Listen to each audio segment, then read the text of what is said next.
This episode of the Leap Forward podcast is brought to you by Bridge LT, leaders in conversational learning and innovation. Through AI role plays, technical simulators, and comprehensive training programs, Bridge LT is revolutionizing the future of corporate and enterprise education. In this episode of Leap Forward, we're joined by Matt Galvin, Managing Director of Polestar UK, who shares his journey from car sales to leading a disruptive electric vehicle brand. Matt discusses Polestar's commitment to design and sustainability, the challenges of EV adoption, and the role of innovation in shaping the future of mobility. He also emphasises the importance of customer experience, agile leadership, and building a strong team culture.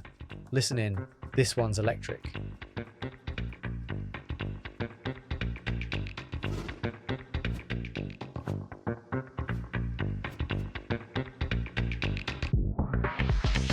Hey, welcome to this edition of Leap Forward. I'm absolutely delighted to be welcoming Matt from Polestar. Matt, welcome. Thanks so much for joining us.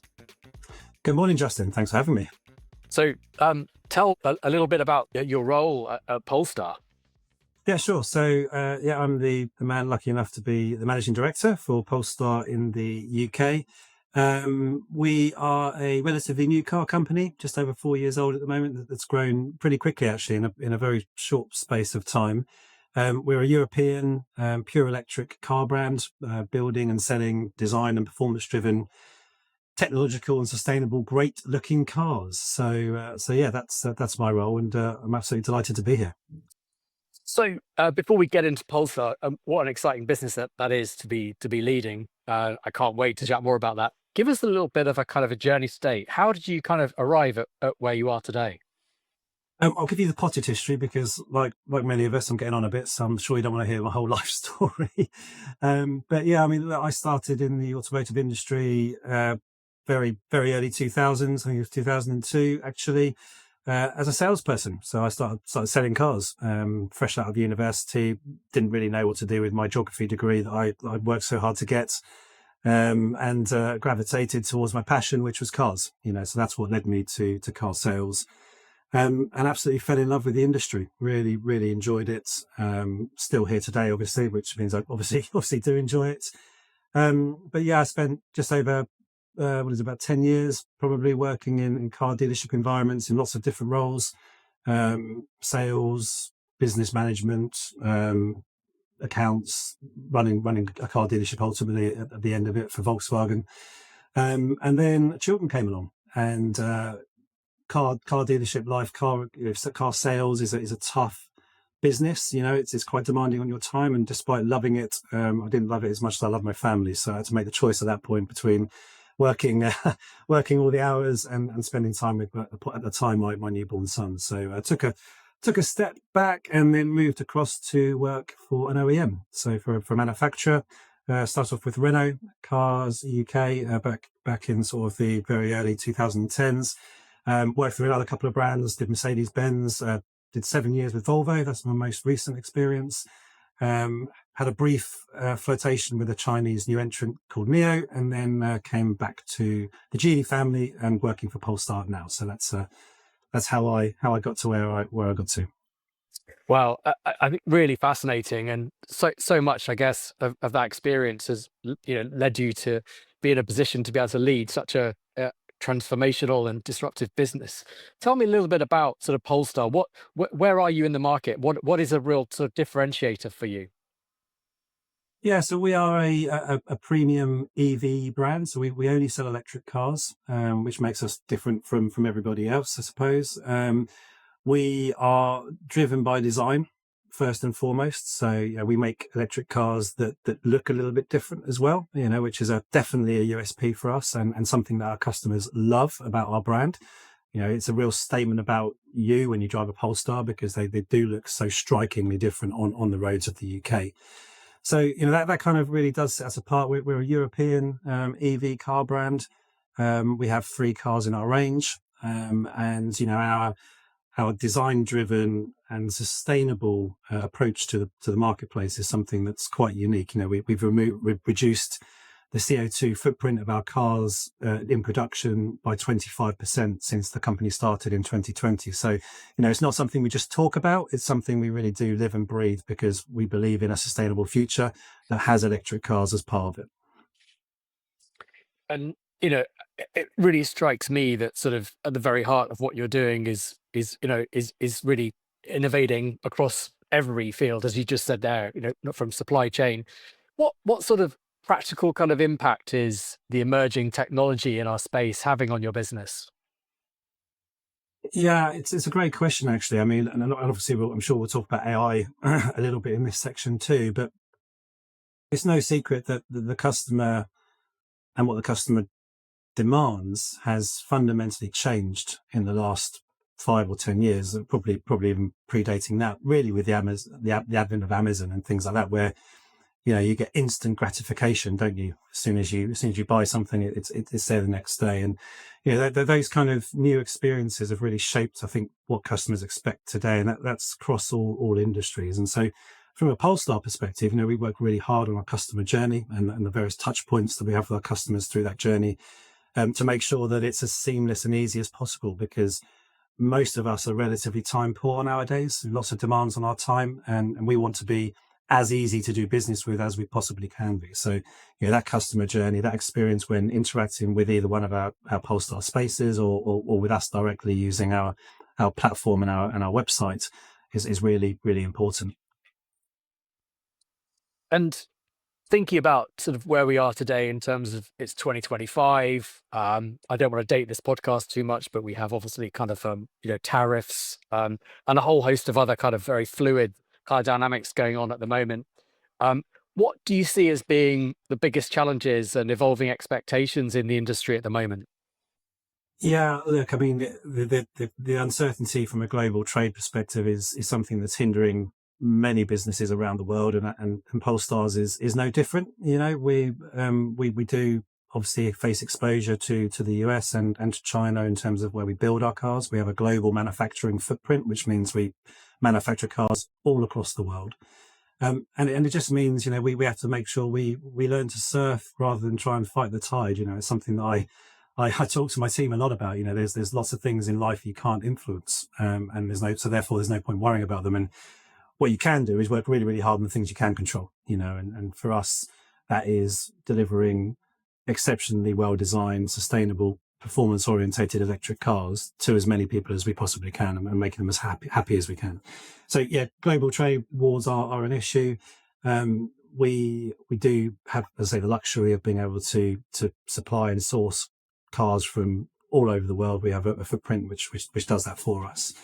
In terms of other big challenges, from my perspective, we are an industry that constantly evolves. Automotive is an industry that never stands still, and other challenges will come at us which are unforeseen. But right now, for me, it's the adoption rate of electric cars. There's a lot in the press around the ZEV mandates, the challenges the government are putting on the industry to accelerate the transition to electric vehicles. And, that pressure and that policy is actually fundamentally impacting the industry in a negative way. I don't think it's actually encouraging consumer adoption. It's providing lots of sticks towards manufacturers as to the fines they'll get if they don't comply, rather than giving carrots to consumers to make them consider an electric car for their next vehicle. And how do we counter that? How do we overcome that? I mean, for me, the manufacturers have kind of done their bit to a large degree. They 10 or 15 years ago, they started making multi-billion-dollar investments in developing electric cars, and actually the market now is full of very good electric cars, not just our own. Sad to say, Polestars, of course, are brilliant. I would say that, wouldn't I? But there's lots of choice from an EV perspective. So I think from an R&D perspective, the brands have done their job. What we now need to see is the government stepping in with fiscal incentives to drive people to consider an electric car. The target to take petrol and diesel cars off sale by 2030, which is the latest mandate, is very, very commendable, and I wholeheartedly support it. But what needs to come with that target is some incentive to help us to make customers consider an electric car.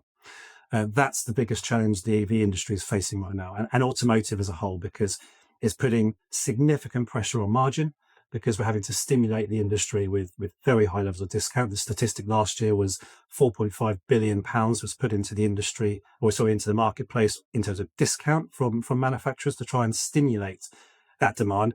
That simply isn't sustainable. If we're to continue to invest in developing electric cars, to make them more user friendly, to give them better range, to make them cheaper, to make them charge faster, these are things that require investment, and we can't continue to do and give that investment to provide that better electric car for our customer if we're constantly having to give high levels of discount to stimulate the market and are not receiving any governmental support in terms of that incentive to make people put electric cars on their shopping list. Oh, I really get a sense that you're building a brand here, though. You've talked about sort of, design and performance, and of course you mentioned sustainability. So that really feels to me that sort of Polestar is very much kind of positioning itself, as a competitive mobility provider, irrespective of the actual kind of means by which someone is being transported. Yeah, definitely. Our job, as I say, we've got a product portfolio and a plan to introduce new models over the coming years to give customers more choice, to make our brand more accessible. So, from Polestar's perspective, like we mentioned, all the challenges before that are outside of our control, we do very much focus on trying to paddle our own canoe a little bit in that respect. We are very much a brand that is proud to be an EV car brand, is proud to only sell electric cars, and is proud to take our role in finding solutions to a more sustainable future very seriously. So that is a big part of our branding and a big part of what we continue to talk about when we speak about Polestar. When you think about your career today, back in on the sales floor or working at Renault to today, how have you seen the skill needs change, and what gaps exist, and how are you and Polestar addressing them? Certainly, the skills required have changed significantly, and that's because, as we spoke about earlier on, customer expectations have changed. And there is still a very negative stigma attached to car dealers and car sales. That's for sure. Back when I was doing it 20 plus years ago, there was a reputation attached to being a car salesperson, and I took lots of stick from friends and family for that. But that stigma still exists, and customers are continuing to experience very poor levels of customer service in car dealerships.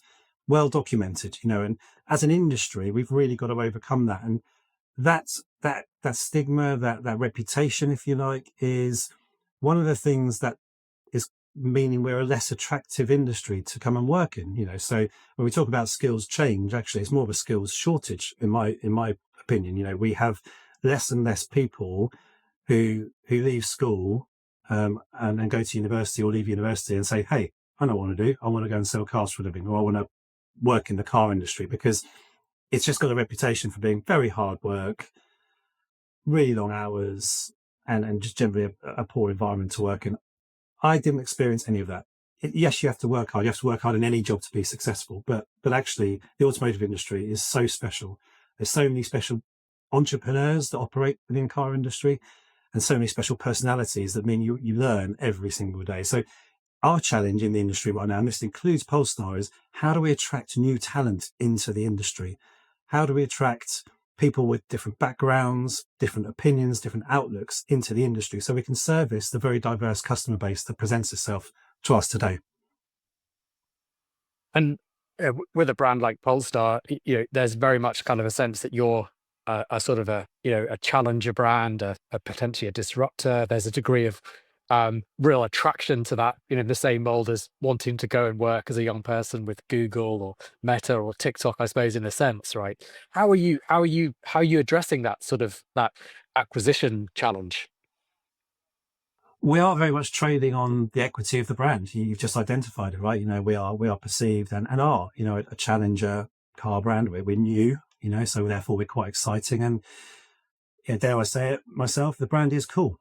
Polestar is a cool car brand, and people do gravitate towards those kind of brands. if they're looking for employment. And actually, the automotive industry isn't just full of car salespeople. There's all sorts of professions that need and are done, in the car industry. We have IT people, we have customer service people, we have people developing our front end and back end web systems to make that experience as seamless as possible. We have marketing professionals, we have finance professionals.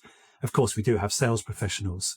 We have customer service champions, we have after sales experts, we have mechanics, we have engineers. There's a whole host of jobs that can be done in the automotive industry. It's not just about car sales. And for me as an employer, and we are growing in the UK, which is positive, we really do try and amplify that message, to let people know that if you want to come and work for a car brand, you don't have to sell cars. There's loads of other things that you can do and still be part of a really cool, progressive car brand in the UK.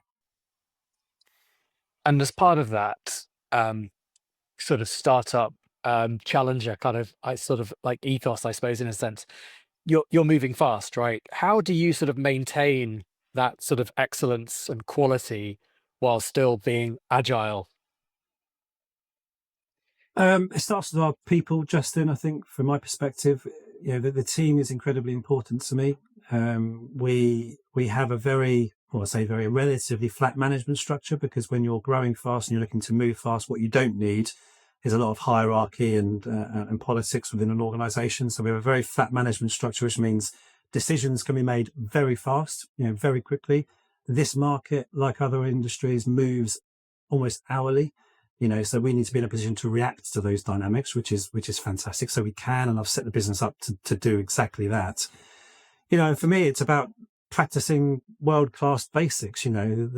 Running a business, whether it's automotive or in fashion or finance, the fundamentals of running a business are pretty much the same, whichever industry you work in. So, practicing those world-class basics and having discipline through routine, I think is really important. So me and my team, we will meet routinely every Monday and every Wednesday to discuss everything around our business. And we'll look at very basic KPIs and we'll measure our business based on those things. And having that discipline through routine, having those basics practiced every single day is what keeps us agile, because losing that discipline, losing that focus is a dangerous place to be. So that's certainly something that I'm very passionate about.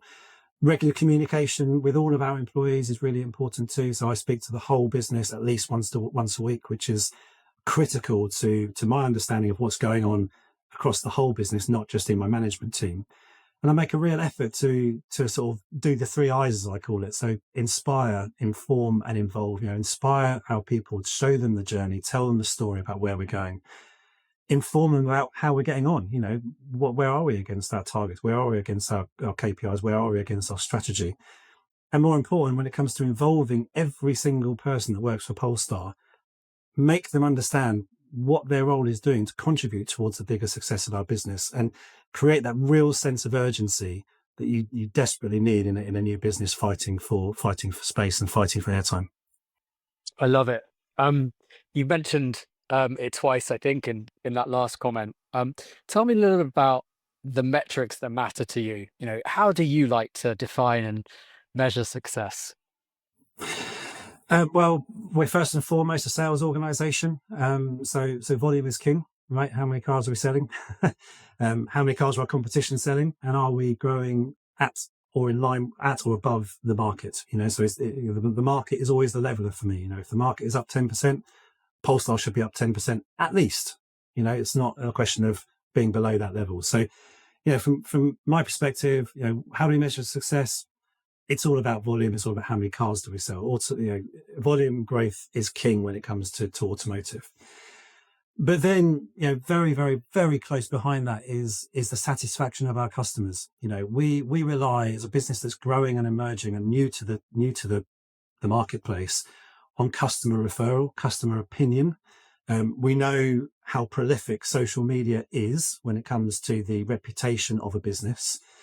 So making sure that we provide a very, very consistently high level of customer service, whether that's directly from my team or whether that's through our spaces owned and run by investors that run car dealerships, having that consistently high level of customer service is so important, because it takes years and years to build a brand. It takes an hour to destroy it. So we have to be very conscious of that, and I am very conscious of that in terms of how we target and make our business tick. And then, of course, there's our brand awareness. We're fighting for space in a very crowded market right now. There's something like 60 car brands in the UK now, and we are a very small part of that marketplace. So making sure that our brand awareness grows, and more and more customers become aware of who Polestar are, but more importantly, what they stand for, is something that we're very focused on as well. That's fascinating. I'd love to just unpack that a bit more, if that's okay. Because when you talked about the sales sort of changing potentially hourly, and then, as you said, measuring sort of sentiment across social, that can change even faster, by the second, by the minute. So give me a sense of kind of how you've designed your reporting stack, insight stack, to give you that sort of insight, I suppose, almost at the speed of business today. Yeah, I mean, we're being a technological business. We have unbelievable data sets and hugely sophisticated reporting tools, which is brilliant. I mean, I can know every second how many cars we've sold today, how many cars we sold this week, how many cars I've delivered in the last hour. I can see all of that on dashboards and reports. So it's really, really important. And of course, I don't need to see that, right? I'm the managing director. So I've got a team that work in my management team, a very competent management team that look at all that just as often, if not more often than I do. But I make it my business to understand it, because we're quite small, actually. And that's one of the beauties of being a new business. We're small, and which means we're agile, but it means we've all got to be all over the detail and understand that when something changes, which it does very regularly, what then we're going to do to combat that change, what then we're going to do to arrest the situation and overcome it. So it's absolutely vital to me that data, that reporting is lived and breathed through our organization, and our data stack enables us to do that. You've already talked really fascinatingly about sort of your flat structure and how you're building, this sort of one team, one dream kind of, I suppose, in a sense, sort of kind of culture. But tell me a little bit more about sort of what you look for in terms of people, and how do you really kind of nurture that thriving culture? Yeah, so Justin, I'm also a big fan of your podcast, but a big fan of others as well. And you probably know of the High Performance podcast, right? And one of the questions they ask is, what are the 3 non-negotiable behaviors that you and those around you must buy into? And I heard that question a few years back, and it's something that I hadn't really thought about. But actually, it's really important when you're building a team and choosing your team to know that, and to be able to convey that to anyone that's thinking about joining my business. So, for me, it's dead simple. Number one, you've got to have a positive can-do attitude. I've got no space for negativity in my business whatsoever. It has to be to have that space, that pace, and that sense of urgency. You've got to be a positive can-do person. Number two, you've got to be committed. This is a hard business. It is a hard business, and I make no bones about that, but it's a really rewarding business. And if you can give 100% of you to our business, we'll pay it back and some. So commitment's really, really important to me. And integrity. We are a flat structured business, as we've talked about. We haven't got time for BS, right? And to be quite honest with you, I want people that are going to do the right thing even when no one's looking, because we can't be everywhere all the time. And my management style isn't like that. We employ grown-up professional people to work in our business, and they have to be trusted and empowered to get on and do their job. So, integrity is one of my non-negotiables, absolutely.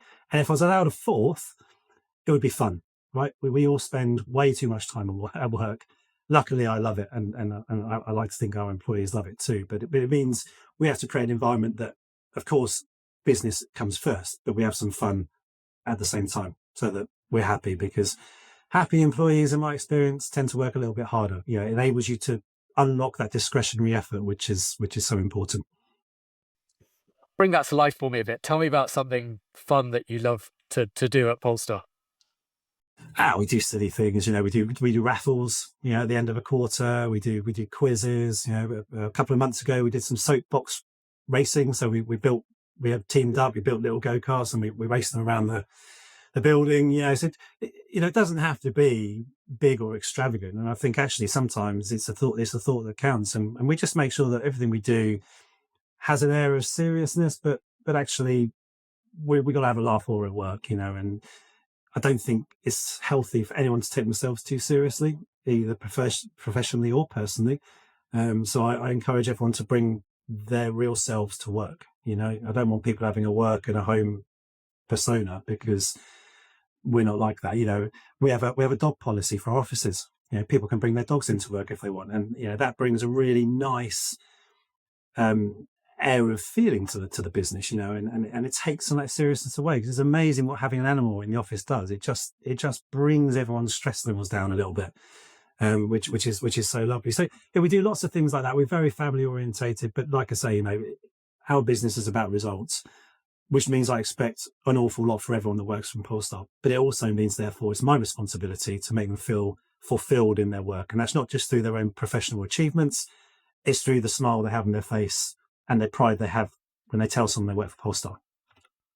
Absolutely agree with you. That's fantastic insight. I love it. I'm gonna institute a dog policy on the back of this conversation for sure. So let's look forward a bit. And we've talked a little bit about kind of where the market is, and you've sort of dropped a few sort of really interesting points about kind of where Polestar could be going. I'm sure you're not allowed to tell me exactly where you're going, as much as I'd love to know. But what trends do you sort of see shaping the next sort of 3 to 5 years, and how are you kind of gearing up for that? Yeah, I mean, the biggest, I guess, technological advancement everyone's talking about around automotive right now is autonomous driving, and the role that AI has in autonomous driving. Just yesterday I was listening to Radio 4 and they were talking about the first autonomous cars in London being run by Uber, which I thought was fascinating. London's a very complicated medieval city in its layout. When it comes to electric cars, sorry, not electric cars, but autonomous cars. Actually, you want somewhere like California, right, or LA, which is kind of grid designed and relatively easy to move around from. And of course, our laws around the pedestrian don't help autonomous cars, because we're allowed to walk out into the road without any warning at all. Other countries, there's a law against jaywalking, and but luckily our country is slightly different, and the pedestrian is king, not the car. So it makes the introduction of autonomous driving and the AI that powers that autonomous driving even more complicated than perhaps in other markets. So yeah, that's certainly one of the trends I see growing over the next 3 to 5 years. It's about mobility as a kind of a service, rather than mobility as an owned experience, which is kind of where we are today. I don't think in 5 years' time we'll be fully autonomous. I don't think legislation will allow for it, and I don't think people are ready for it. I think that the customer has to decide when they're ready to access mobility through a service platform rather than through an owned experience. And let's face it, certainly from customers we speak to, the car is the extension of their home, so it's quite a personal space. So I think it's going to come down to cultural differences and willingness to accept and adopt new technology around the autonomous car. But it's definitely a trend that's growing, and it's something that is going to be a feature in our towns and cities in the next decade. I'm sure of it. And I'm going to pick up on the point that we made earlier around AI specifically. And I know that Polestar has embedded AI at the very heart of the business, but perhaps bring that to life for me again. Sort of tell me a little bit about kind of where you see that going alongside that sort of autonomous piece, maybe in other areas of the customer experience or in the supply chain. Love to hear more about that. Yeah, so I mean, it's AI is still a very new and I think misunderstood technology. Personally speaking, I'm apprehensive about AI. I try not to use it because I like to exude my own personality in my communications and my presentations and my interactions with people. So I don't use it that often. Our business does. Our business is different, and I'm pleased about that, because actually AI does help us with efficiencies. I don't think it's going to replace people anytime soon, but it will do in the future, that's for sure. It's going to gain in intelligence. That's what AI is all about. It gets cleverer every second of every day. But there are still certain things that need to be done by humans. And actually, there are still certain things that customers want to be done by humans. And customer service centers are one of those things where our research shows that actually AI can help guide a telephone call to the right area, but they don't want AI to fix the issue for them. They still want to speak to somebody or chat with somebody on web chat. So whilst we use it intelligently to make sure we provide the best service possible, ticking all the boxes that customers want to be ticked. They want to be spoken to quickly. They want to have the issue resolved fast, and they want to make sure they feel like they're heard. So the issue resolved quickly bit, the routing of that can be done by AI. The having the issue resolved bit can be done by a human, and the making themselves heard bit is definitely done by a human. And I think there is a world where both can coexist. People and AI can coexist, and I think that's a really, really powerful tonic for the future. I love that. So now let's talk about sort of, I guess, your point around the industry and people perhaps considering entering it. What's the one piece of advice that you'd give to someone entering your field today? It was said to me when I was a child, and it's something I live by today, to be honest with you. You've got 2 ears and 1 mouth, and they should be used in that ratio. So anyone coming into an industry, listen, learn, absorb, process, and then act. In that order. Fantastic. Great advice. And I love the fact that you still live by that fact. That shows real humility and leadership.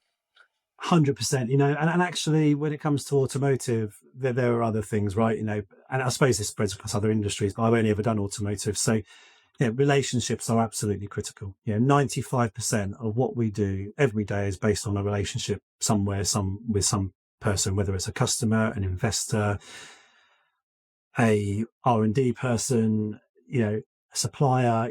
The relationships are absolutely fundamental and key to working in an efficient business. And that's something that I always live by. And I said it right at the beginning, actually: learn to surf, don't fight the tide. There are some things you can control and there are some things that you can't. Focus on what's in your sphere of influence. On that note, I'm going to say thank you. And I'm going to ask you if you're okay to do a set of little quick fire questions just to end this conversation. Okay. So take a breath, and I'm going to give you some quick fires. First thing that comes into your head is the rule. So if you could instantly download any skill into your brain, like in the Matrix, what would it be? To be bilingual. I've got enormous respect for people that can converse in more than one language, and I am terrible at it. And what would be your go-to language? Probably Spanish, because it's the most widely spoken language in the world. But actually, selfishly French, because I like skiing. So... Okay, so you're driving your Polestar. Who's your dream passenger? And they can be alive or dead to share the ride with you.